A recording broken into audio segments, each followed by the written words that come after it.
Hello my dear student, कैसे हो? उम्मीद है आप स्वस्थ होंगे, मस्त होंगे, खुश भी होंगे, ज़बरदस्त भी होंगे। तो चलिए माय डियर स्टूडेंट, आज हम उस टॉपिक की सबसे ज़्यादा शुरुआत करने वाले हैं जो सबसे ज़्यादा आपको प्रॉब्लम करता है।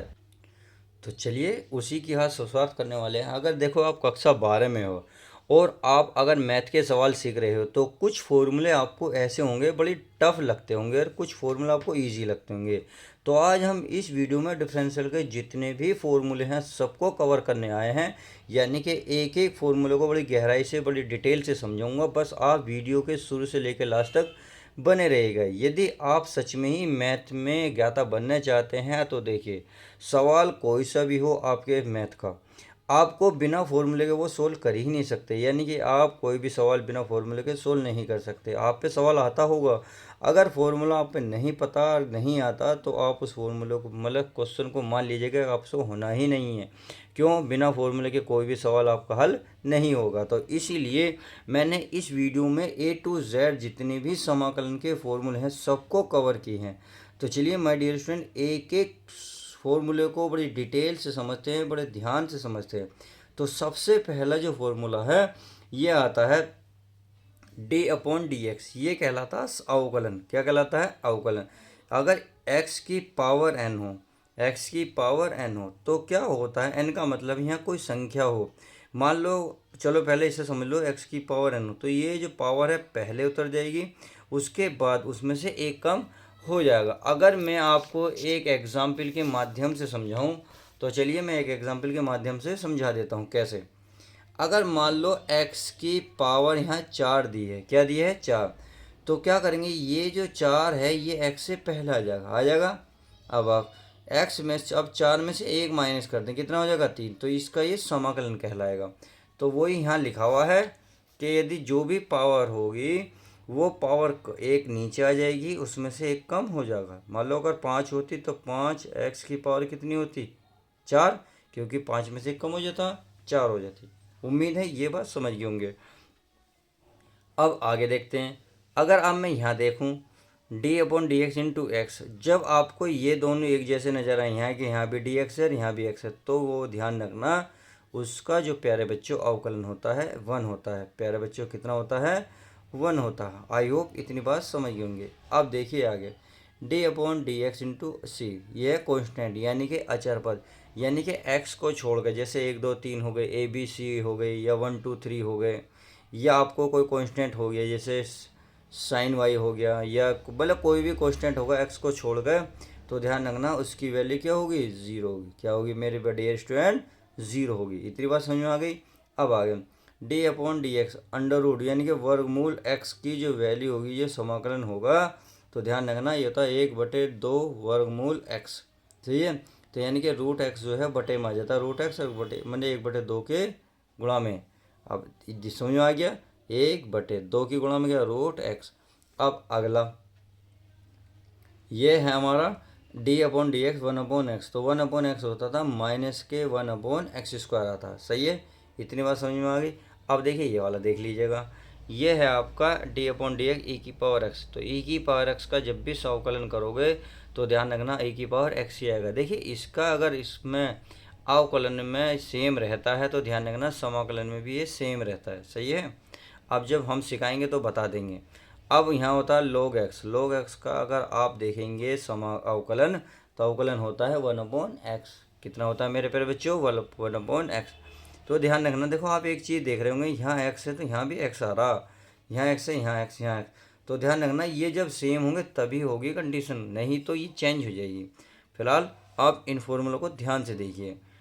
अब देखिए d/dx a⁻x, तो इसका फॉर्मूला होता है a⁻x log a। सही है। और इसका होता है, अगर हम d/dx sin x की करेंगे तो ये होता है प्यारे बच्चों cos x। कितना? cos x। अब इसे d/dx यो cos x। अगर साइन का कोस होगा तो कोस का साइन होगा, बस एक दूसरे के अपोजिट है। तो ये तो सीधा सीधा होगा, जब इसको उल्टा करोगे तो माइनस लगाना पड़ेगा। क्या लगाना पड़ेगा? माइनस। इतनी बात समझ में आ गई। अब अगला देख लेते हैं। अगला क्या कह रहा है आपका? ये कह रहा है 1/dx tan x double T and ये डबल बन गया है, ये है tan x। तो tan x का जो आपका क्या होता है अवकलन, ये होता है sec² x। कितना होता है my dear student, sec square x. ऐसे ही 1/dx कोट का को देंगे तो minus cosec square x. d/dx sec x का करेंगे तो sec x into tan x होगा। सही है, आगे देखते हैं। d/dx कोसेक एक्स का अगर अवकलन करोगे तो ध्यान रखना माइनस कोसेक्स इंटू कोटेक्स होगा। कितना होगा, माइनस कोसेक्स इंटू कोटेक्स होगा। इतनी बात आई होप क्लियर हो रही होगी। अब अगला देखते हैं। अब आते हैं इन्वर्स वाले, तो चलिए इन्वर्स वाले भी देख लेते हैं। d/dx साइन इन्वर्स का होता है 1/रूट में 1 माइनस एक्स स्क्वायर। कितना होता है, अगर यहाँ x होगा तो x होगा, अगर यहाँ y होगा तो y होगा, t होगा तो t होगा। यानी कि ये डिपेंड करता है यहाँ क्या है, वही यहाँ आने वाला है। सही है। अब चलिए इन्वर्स का एक देख लिया, अब और देख लेते हैं। देखिए मैंने सारे फॉर्मूले कवर करे हैं, कोशिश की है हर एक फॉर्मूले को आपको डिटेल में समझाऊँ। अब इसका d/dx कोस इनवर्स एक्स का जो होता है -1/रूट में 1 माइनस एक्स स्क्वायर। तो आपने देखा, अब भाई देखो यहाँ देख रहे थे जस्ट अपोजिट था, साइन का कोस, कोस का माइनस साइन। तो आपने देखा साइन इनवर्स का ये होगा, अगर कोस का करोगे तो माइनस लगा दोगे, रहेगा यही, क्योंकि यहाँ प्लस है और यहाँ क्या है, माइनस। सही है। अब आगे आ गया आपका टेन इनवर्स। टेन इनवर्स का 1/1 प्लस एक्स स्क्वायर। 1/dx का था cot inverse x minus 1/1 plus x square. सही है। अब देखिए, अब टेन का कोट में क्या डिफरेंट है, बट टेन एक दूसरे के अपोजिट होते हैं, तो टेन इनवर्स का हो गया 1/1 प्लस एक्स स्क्वायर। अब देखो ये अगर कोट का करोगे तो यहाँ माइनस का आ जाएगा, क्या आ जाएगा, माइनस आ जाएगा, माइनस 1/1 प्लस टेन स्क्वायर। इतनी बात समझ में आ गई। अब देखिए सेक का देखेंगे तो ये होता है सेक का एक्स 1/x रूट में एक्स स्क्वायर माइनस 1। सही है। अगर मैं कोसेक का करूँ, सेक और कोसेक क्या होते हैं, जस्ट एक दूसरे के अपोजिट होते हैं। देखिए कोसेक का करूँगा तो बस यहाँ प्लस था, वहाँ क्या लग जाएगा, माइनस, और बाकी सारा फॉर्मूला ऐसे हो जाएगा। इसका मतलब हुआ एक के साथ एक फ्री हो गया। सही है।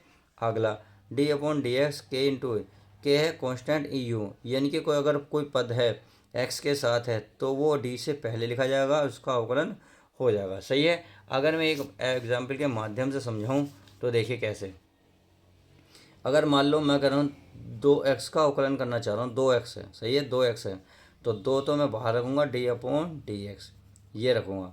तो ये इसका d/dx इंटू एक्स की वैल्यू क्या आई थी, अभी बताई थी, क्या आई थी, 1। कितनी आई थी, 1 आई थी। तो देखिए ये 2 तो ऐसे रह जाएगा, इसका हो जाएगा 1। तो इस तरीके से आपने देखा 2 ही कम 2 आ जाएगा। तो इस तरीके से आप इन चीज़ों को समझ गए होंगे। अब अगला, अगर ये फर्स्ट सेकंड दिए हों, यानी कि सॉरी अलग अलग हों, यानी कि बीच में प्लस हो या माइनस हो, यहाँ भी कोई पद है, यहाँ भी कोई पद है, तो आप क्या करेंगे, d/dx को डिफरेंस दोनों के साथ करेंगे। पहले के साथ भी करेंगे, जो यहाँ चिन्ह होगा प्लस तो प्लस लगाएंगे, माइनस है तो माइनस लगाएंगे, फिर ये d/dx को v के साथ लिखेंगे। यानी कि आप ये कह सकते हैं ये 2 पद हैं, आप एक एक साथ करेंगे, इसके साथ करेंगे, ये देखो ये रहा, सीधा सीधा एक हो गया। फिर आप इसको इसके साथ करेंगे, फिर इसके साथ करेंगे, जो यहाँ चिन्ह होगा वो यहाँ लगाएंगे। सही है। आगे देखते हैं। ये अगर ये थे आपके प्लस या माइनस में, अगर गुणा भाग में आ गए तो कैसे होगा, यानी कि गुणा में आ गए, तो चलिए गुणा वाले भी समझ लेते हैं। गुणा वाले में क्या करते हैं, पहले जो स्टार्टिंग में होगा उसे ऐसे रखेंगे और दूसरे वाले का अवकलन कर देंगे, फिर प्लस लग के जिसका तुमने अवकलन करा उसे ऐसे ही रख दो, यानी कि यहाँ v है लास्ट वाला तो पहले रख दे, अब इसका अवकलन हो जाएगा, यानी कि बाद वाले का। यानी कि आपने देखा एक बार पहला ऐसे रखा गया, दूसरे का अवकलन, फिर दूसरा ऐसे रखा गया, फर्स्ट का अवकलन। इतनी बात समझ में आ गई। अब एक ये देखो भाई, ये प्लस माइनस, ये गुणा, ये आ गए भाग में। तो भाग का क्या फॉर्मूला होता है, बहुत सिंपल है, पहले जो नीचे वाला है वो ऐसे ही रखा जाएगा, उसका अवकलन होगा, फिर आता माइनस, फिर आपका ऊपर वाला ऐसे ही रखा जाता है, नीचे वाले का अवकलन होता है। सही है।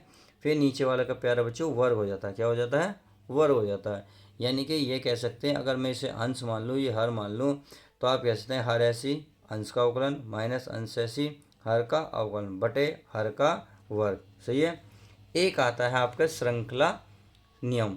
श्रृंखला नियम होता है यानी कि जो दो वेरिएबल दे रखी हो, 2 वैल्यू दे रखी हो, उसका अवकलन करने के बाद वो लास्ट में मुझे d/dx को ज्ञात करो। तो एक मान लेते हैं, एक y के रूप में दे रखा, एक t के रूप में दे रखा, तो एक हो जाएगा dy/dt, एक हो जाएगा dt/dx, फिर उसको हल कर लेंगे।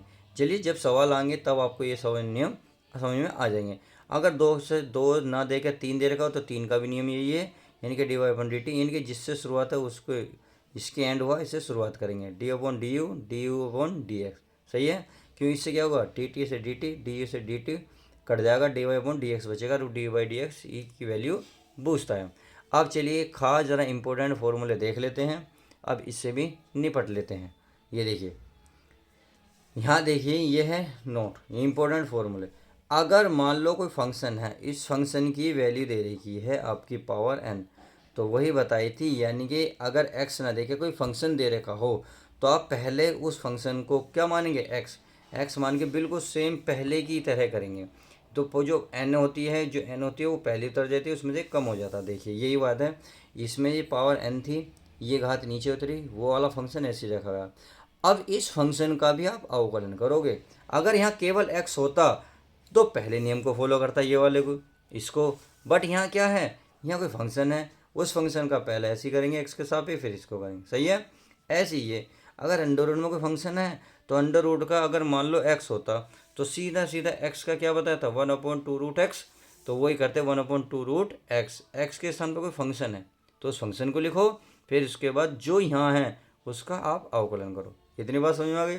सेम यही कंडीशन यहाँ 1/x, अगर 1/x होता तो देखिए 1/x का मैंने आपको बताया था, 1/x का माइनस 1/x स्क्वायर, तो ये भी होगा माइनस 1/x स्क्वायर।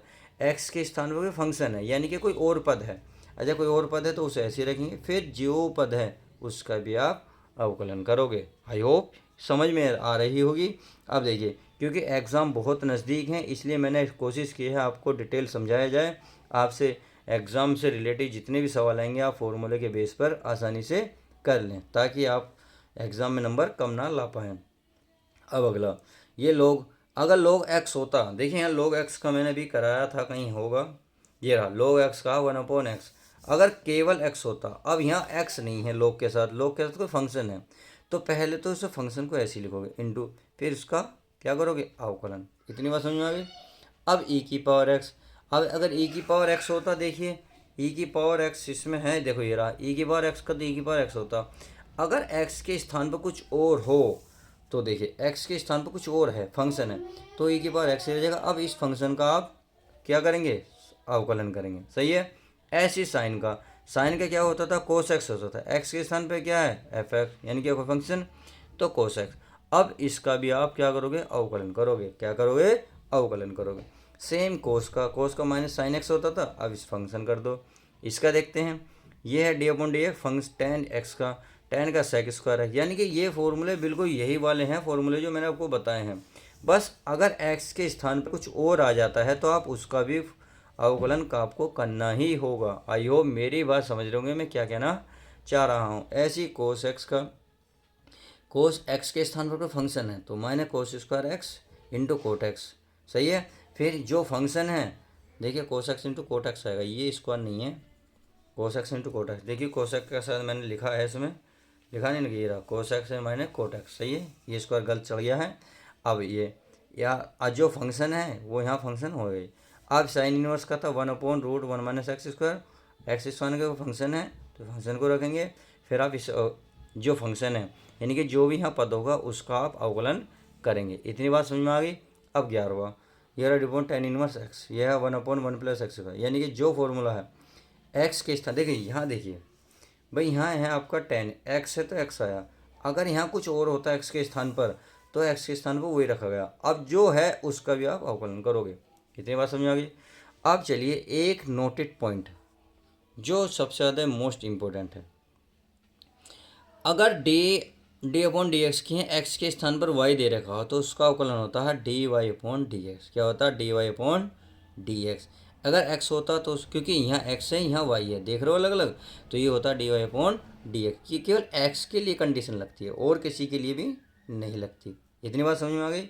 अब आगे है आपका d y upon d x. अगर एक्स स्क्वायर है तो पहले my dear student x square का करोगे, एक्स स्क्वायर करोगे, यानी कि एक्स का काम करेगा एक्स की पावर 2, और एक्स की पावर 2 का भी फॉर्मूला बताया था, 2 पहले आ जाएगा उसमें से एक कम हो जाएगा, सही है। अब करोगे फिर वाई का, यानी कि कोई फंक्शन है ये तो भाई, पहले तो आपने इसे एक्स मान के इसके करा, ये हो गया। अब फिर वाई का क्या होगा, वाई का ये बताया था d y upon d x. इसी प्रकार से ये वाला है, देखिए यहाँ एक्स की पावर 3 है, अगर 3 पहले एक्स तो है नहीं, ये वाई है तो पहले एक्स मानो, यानी कि मान लो कि एक्स है, एक्स की पावर 3 तो क्या होगी, घात नीचे उतरेगी उसमें से कम हो जाएगा। फिर आप इसका करोगे, यानी कि वाई का, वाई का हो जाएगा dy/dx। इस तरीके से आप इन फॉर्मूलों को बड़े कंटस्ट तरीके से याद कर सकते हैं पेपर में एग्ज़ाम के साथ टाइम। तो चलिए माय डियर स्टूडेंट, एग्ज़ाम का टाइम बहुत नज़दीक आता जा रहा है, इसलिए मैंने इसी पर्पज़ से आपको ये वीडियो बनाई है। तो चलिए मिलते हैं नेक्स्ट वीडियो में किसी और मज़ेदार वीडियो के साथ। जब तक के लिए दोस्तों goodbye, take care, love you guys. मेरे प्यारे बच्चों, अपना ध्यान रखना, अपने परिवार का और अपना भी सेहत का। चलिए मिलते हैं नेक्स्ट वीडियो के साथ।